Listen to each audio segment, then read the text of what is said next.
Bonjour, bienvenue dans ce programme intitulé Les chroniques du jeune leader. Appelle-moi Paton Diomo, je suis entrepreneur et motivateur. Ma spécialité c'est l'entrepreneuriat pour un développement durable. Je suis le fondateur d'Emiosal, qui est un cabinet de consulting environnemental et de promotion de l'entrepreneuriat jeune.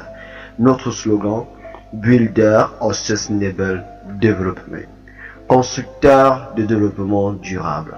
Mon objectif, mettre en lumière les chroniques qui nous empêchent de réaliser nos rêves entrepreneuriaux et de leadership.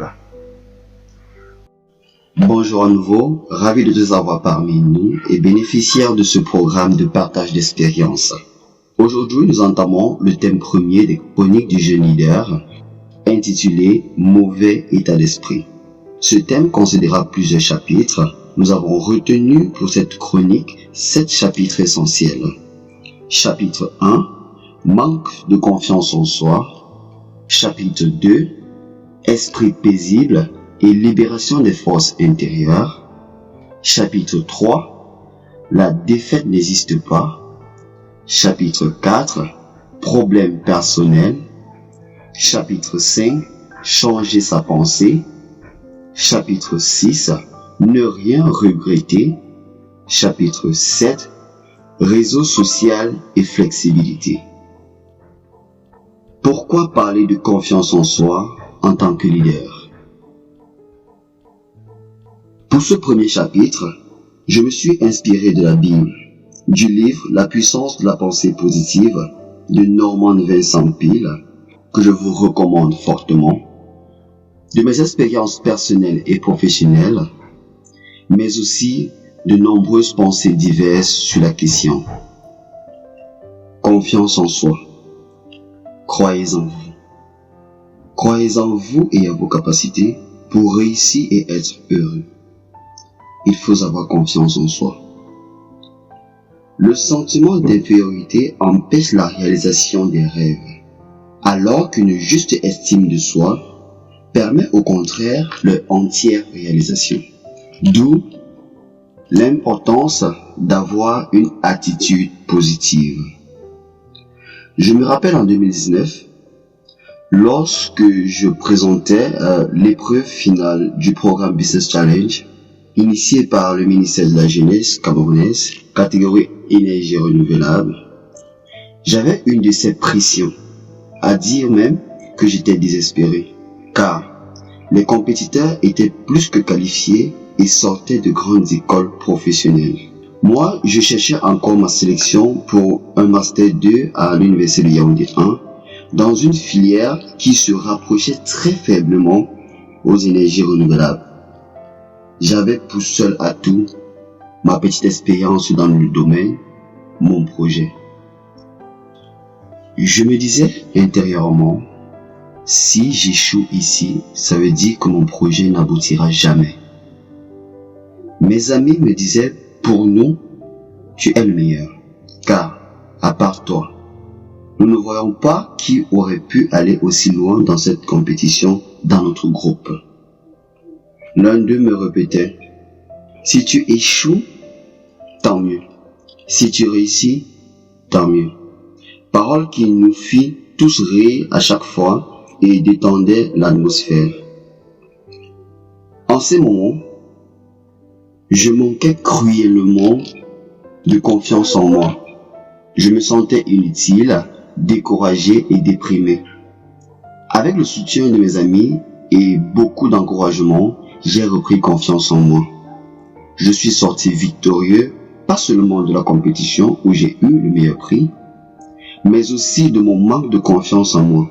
Depuis lors, j'exploite pleinement ce potentiel. La confiance en soi, la pensée positive, nous donne le potentiel d'utiliser notre énergie vitale. Crée tout autour de nous un environnement apte à notre réussite. Yannick, étudiant en Master 2, recherche à l'Université de Yaoundé 1, nous fait part de son expérience sur la confiance en soi. Depuis le primaire jusqu'à la fin de mes années au secondaire, j'étais toujours parmi les meilleurs dans mes salles de classe et parfois des établissements. Mais en classe de terminale, j'ai vu le stress, la pression, la peur de l'échec m'envahir, au point où je n'arrivais même plus à étudier. Cela a duré quelques années, je ne faisais que regresser.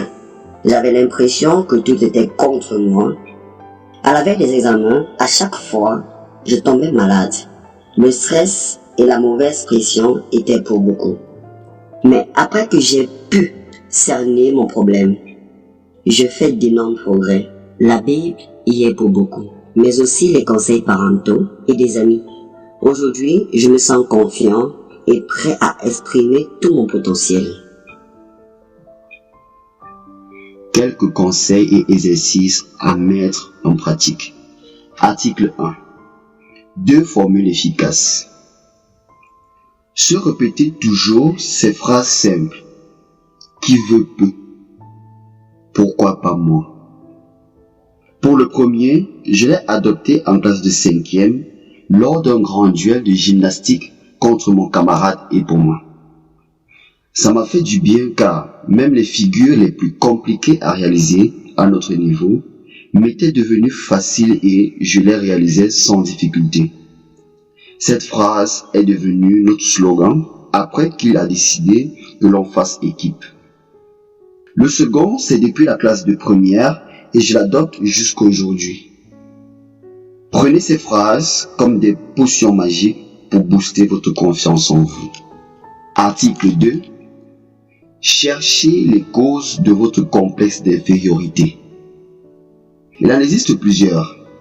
Elles peuvent être la pauvreté, le manque d'éloquence, un handicap physique ou mental et bien d'autres. Et battez-vous pour les surmonter. Article 3. Apprenez à prier. Sincèrement pour ma part, étant donné que la Bible et le Coran sont des livres par excellence qui parlent de l'éveil de soi et l'enseignent, on ne peut mener facilement une vie professionnelle stable, être un bon leader si on n'est pas assis spirituellement. Je m'en vais de ce fait vous énumérer quelques versets de la Bible qui ont un fort pouvoir sur le réarmement en confiance en soi. Rassurez-vous, le Coran et les autres livres sacrés ne sont pas en reste. Avec un peu de recherche, vous trouveriez aussi dans ces livres des versets qui parlent de cette confiance en soi. Matthieu chapitre 9, verset 29. Qu'il vous soit fait selon votre foi. Matthieu chapitre 17, verset 20. Si vous avez la foi, rien ne vous sera impossible. Philippiens chapitre 4, verset 13. Je peux tout en celui qui me donne la force. Lorsque vous vous sentez impuissant, prenez la peine de répéter au moins un de ces versets. Vous verrez. Article 4. La puissance de la pensée positive ou de la positive attitude. Le psychiatre Karl Menninger a écrit « Les attitudes importent plus que les faits ». La façon d'envisager une situation peut vous vouer d'avance à l'échec ou au succès. Je me rappelle un jour, mon ami Gabin et moi avions eu un petit job où on devait transporter un camion de pierre vers le lieu d'utilisation avec des brouettes. J'étais complètement sidéré vu l'immensité des pierres et leur nombre presque incontable. Il était 10 heures passées quand nous avions commencé le travail. Ce même jour à 16 heures, on avait cours à l'université. Je ne nous voyais pas finir avant le début du cours à 16 heures. Mais Gabin, lui, en chantant, avec un large sourire, me disait à chaque fois « La pierre qui descendra ne remontera pas. Donc, on a juste pour taf de les faire descendre vite fait, bien fait. » Il me fit une tapote à l'épaule et courut charger la première pierre.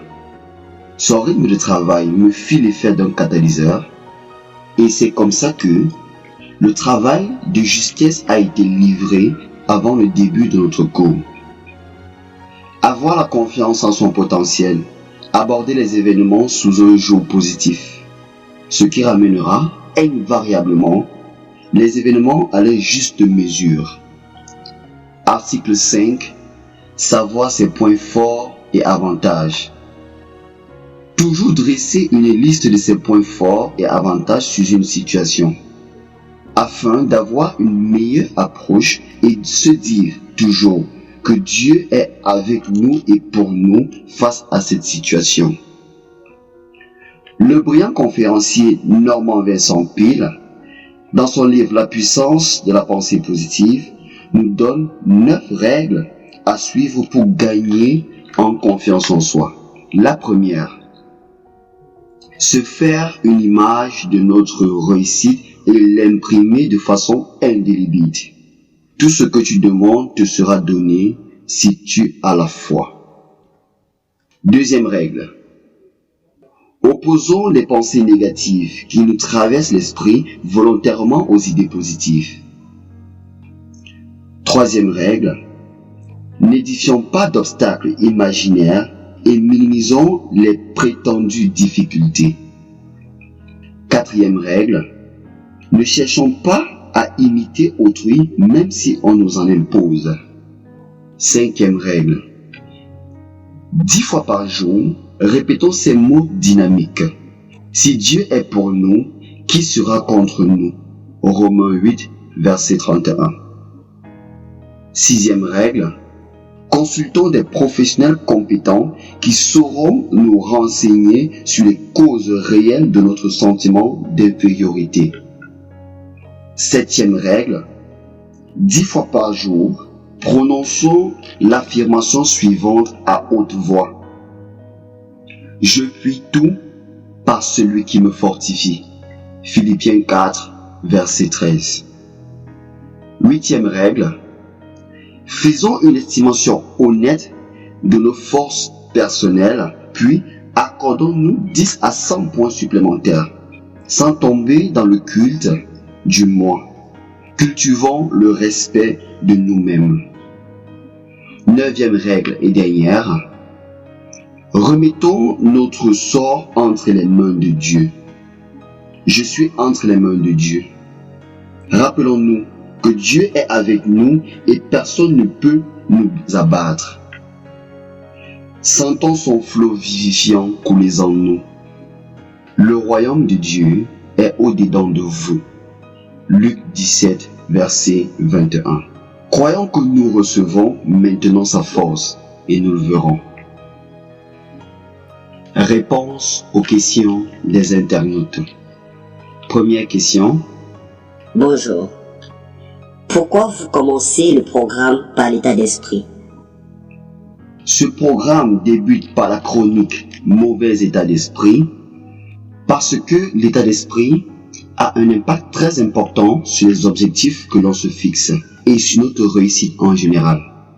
Comme pour toute maladie, la guérison est d'abord interne et le premier pilier de base d'un grand leader, c'est son mindset, d'où le début par cette chronique qui parle des mots de notre attitude intérieure. Deuxième question. Bonsoir monsieur. Comment maintenir une confiance en soi alors que dans la vie on ne contrôle pas réellement l'avancée des choses? Comme je l'ai si bien dit, nul ne peut avoir une confiance totale en soi si, au préalable, il n'a pas totalement confiance en son Créateur tout-puissant qui est Dieu. Si en lui, tu remets ta confiance, il contrôlera l'avancée des choses à ta convenance. Pour ma part, la confiance en soi se travaille de jour en jour. Elle s'entretient, car plus le temps passe, plus nous sommes confrontés à de plus grands challenges. Et si on ne travaille pas davantage cette confiance en soi, on se verra surpassé par les difficultés sans cesse grandissantes. C'était là mon mot de fin pour ce chapitre 1 intitulé « Confiance en soi » du premier thème intitulé « Mauvais état d'esprit ». Nous attendons vos partages d'expériences dans notre forum sur WhatsApp sur notre page Facebook Eliosal ou directement ici sur la chaîne YouTube. Ceci pour que ensemble on puisse s'édifier des expériences des autres. Nous sommes ouverts aux critiques et bien d'autres. Quant à moi, je vous dis à très bientôt pour le prochain chapitre intitulé Esprit paisible et libération des forces intérieures.